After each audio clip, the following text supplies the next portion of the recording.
I want to tell you guys about an idea. And I want to put the idea in the context of solving a problem.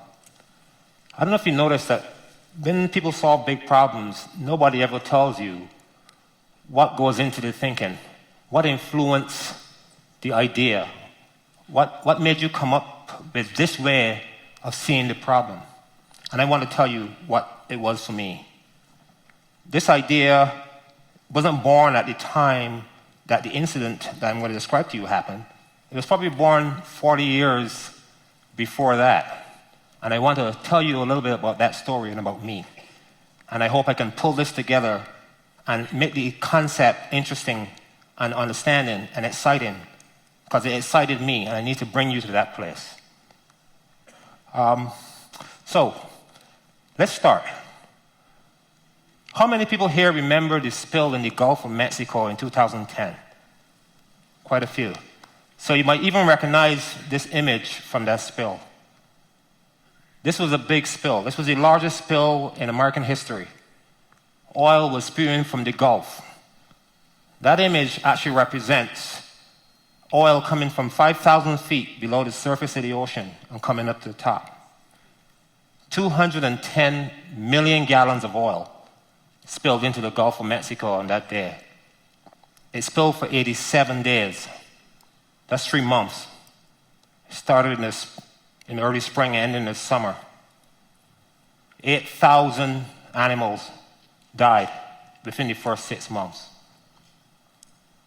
They used a chemical called Corexit that when it was applied to the oil, it made the oil sink.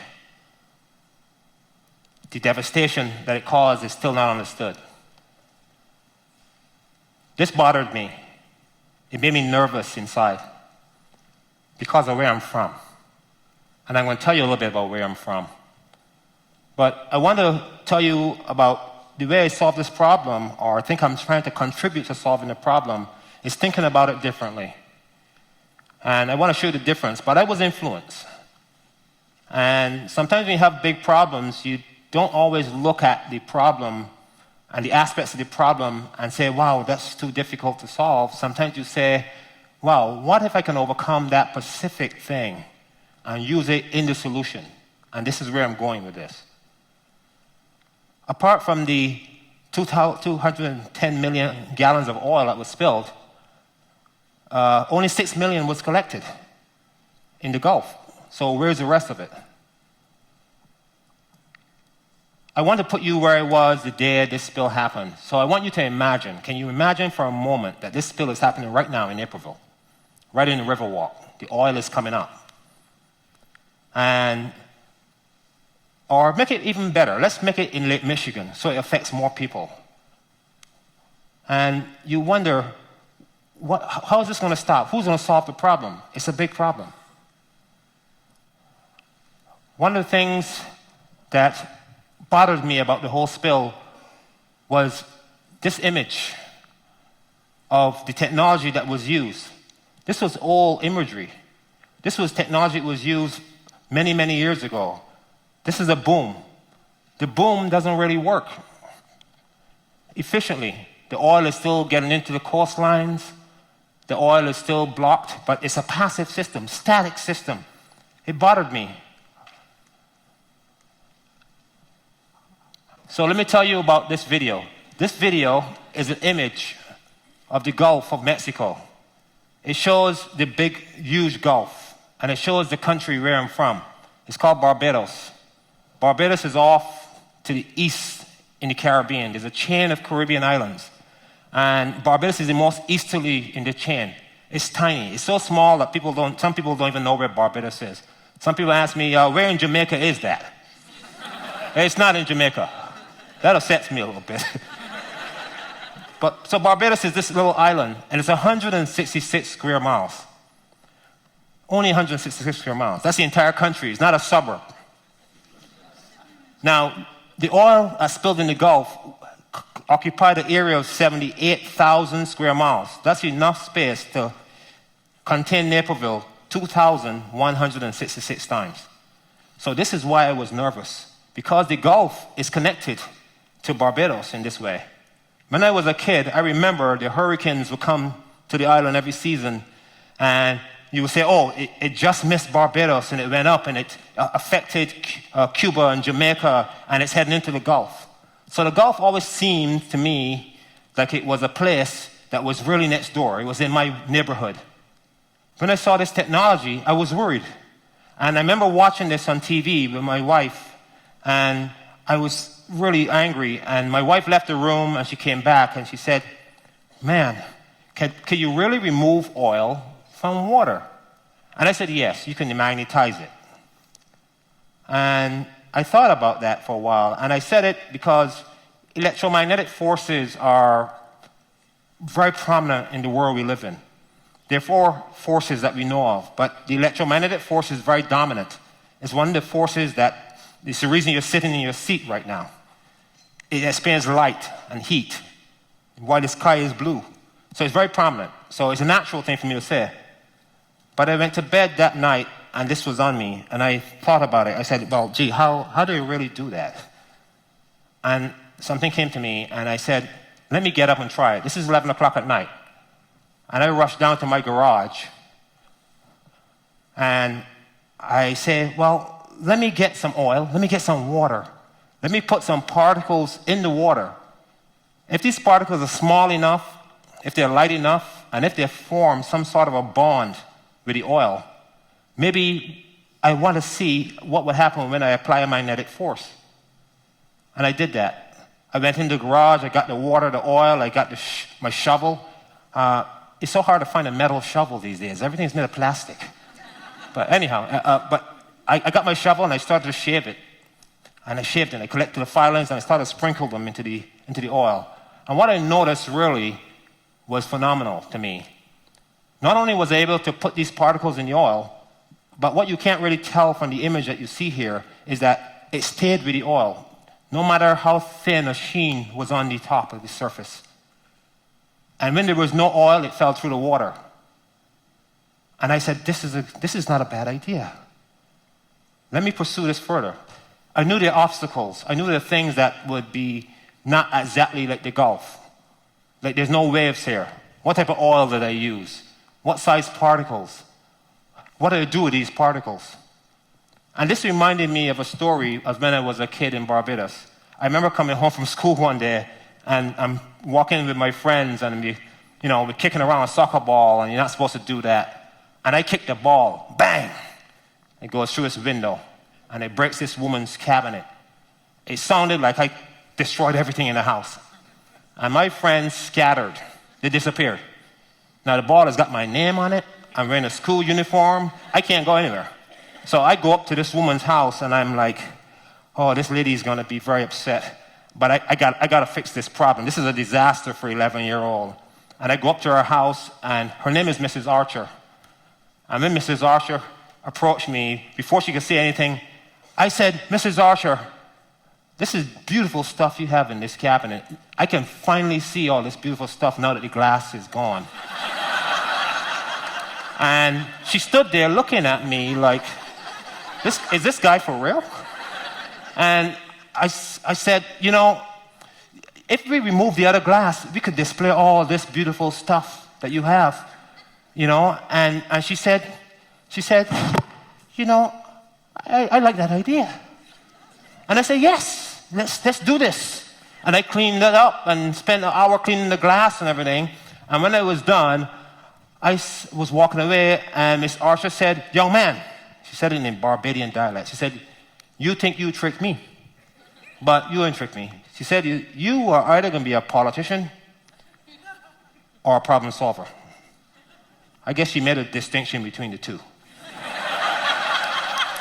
And she told me, and she said to me, you go.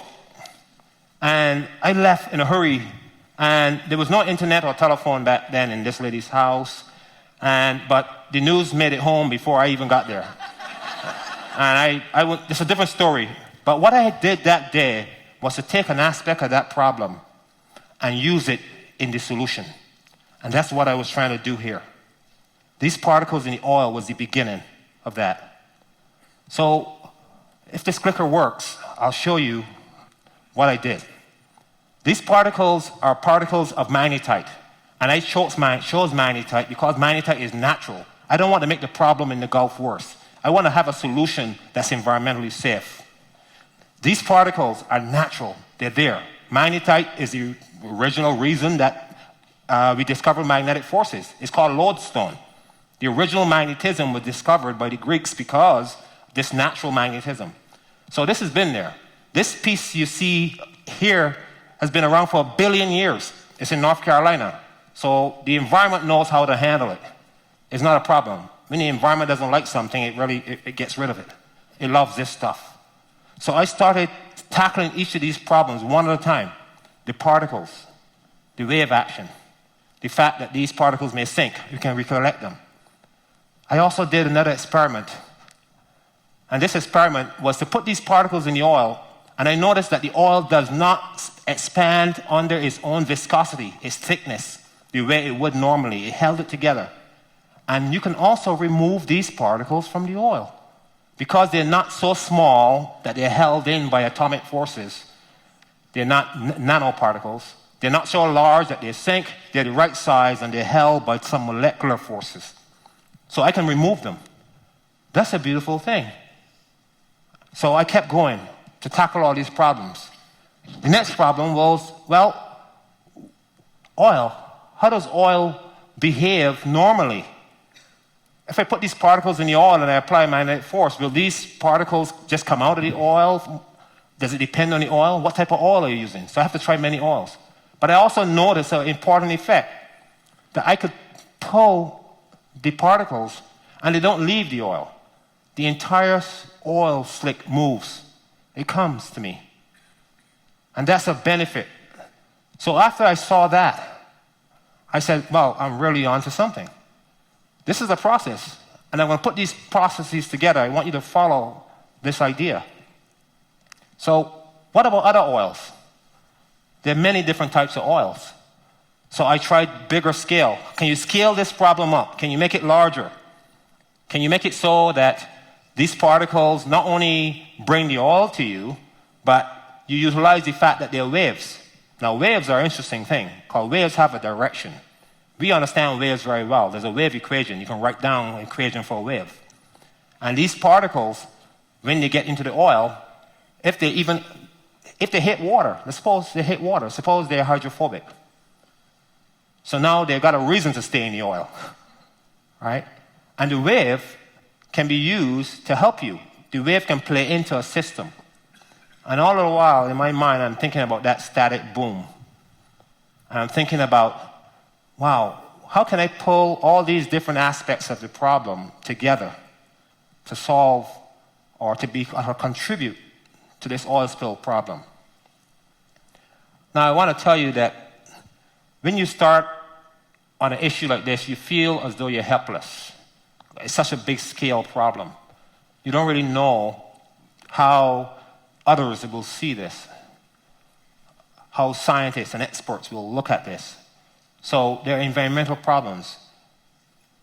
Do these particles stay in the environment, and the ones that do get away that you don't recollect become a problem? I think I answered that. The oil. What type of oil? There are many, many types of hydrocarbons.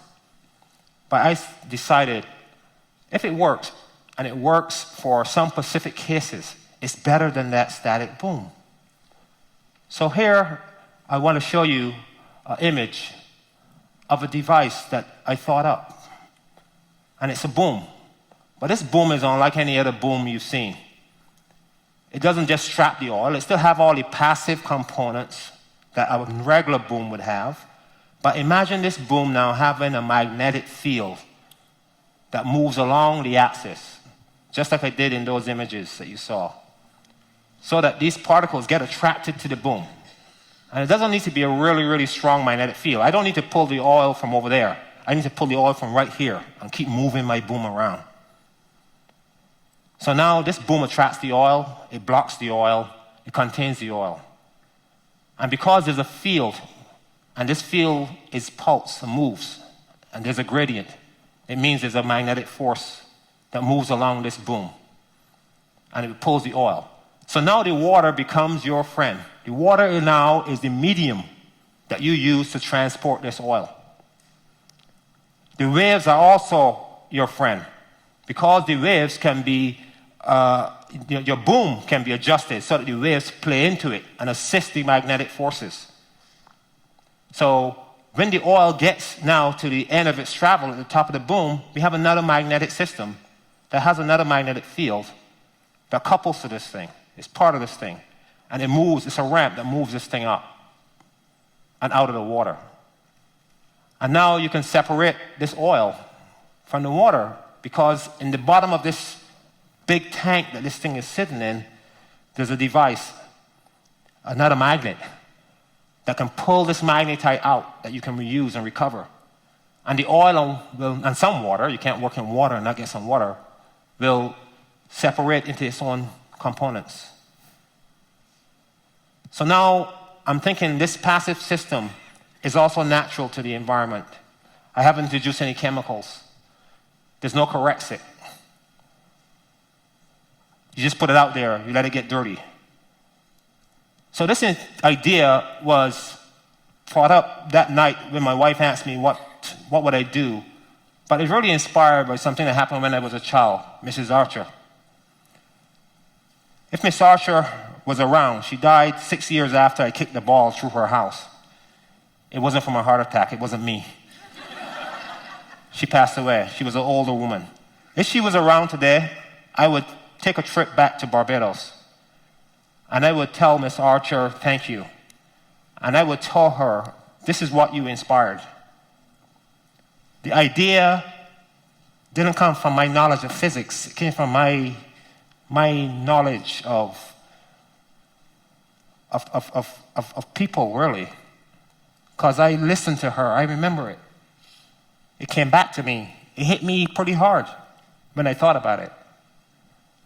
And I remember that when I finally figured out what I wanted to build, what I wanted to do, how I wanted to make this happen, that Mrs. Archer was in the back of my mind, telling me that you're going to encounter problems here that you need to explain, you need to understand, but don't just dismiss them.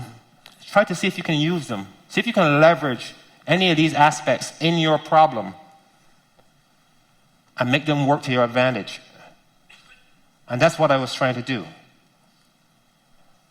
I hope that one day we have a world where this type of spill has a technology that's better than these passive booms. The first image I showed you showed an image that was 5,000 feet below the surface of the water. And they had cameras, they had robots, they had all types of stuff. The people who spilled the oil made sure they had all the technology available to make sure that they can make their well function. They made sure that the technology was there to get the oil to the markets and to industry. Nobody spent much time preventing this. Nobody spent much time thinking about the technology that we need to prevent a spill. There are many applications to this idea. Removing oil from water is just one of them. Imagine taking oil that's in water in minute quantities and being able to target that oil and remove it from the water. We got a water problem in California, but we do fracking and we do things that produces lots more water that's not potable. You can't drink it. It's got oil in it. We can remove oil from water.